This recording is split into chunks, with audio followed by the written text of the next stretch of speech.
Tayo ay magluluto ngayon ng Ginataang Tulingan.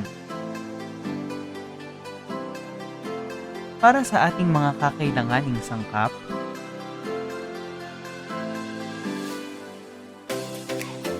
mayroon tayong sibuyas, luya, siling pamaksiw, bawang, Fish Broth Cubes, talong, pechay, Isadang Tulingan,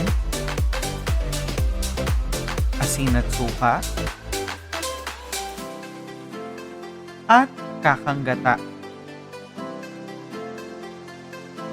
Ilagay natin ang pechay sa kaldero na magsisilbing sapin sa iba pang mga sangkap. Ito ay para hindi masunog ang isda sa pagpapaksiw.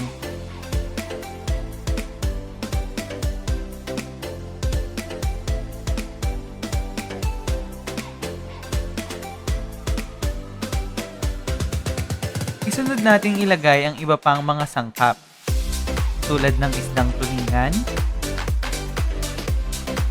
sibuyas, luya, sili, bawang,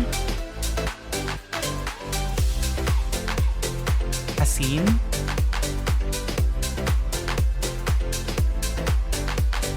suka,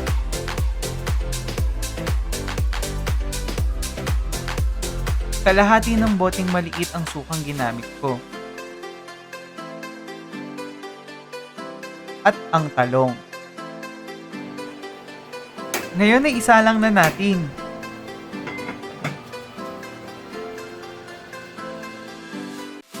Hayaan natin ito hanggang ang suka ay unti-unting mawala at masipsip ng iba pang mga sangkap. Ngayon ay ilagay na natin ang Kakang Gata at ang Fish Broth Cubes. Pakuluin lamang natin ito ulit. Ayan! Luto na ang ating ginataang tulingan. Para sa iba pang mga videos, i-click lamang ang subscribe at ang bell button para kayo ay ma-notify ng mga bagong videos. Maraming salamat!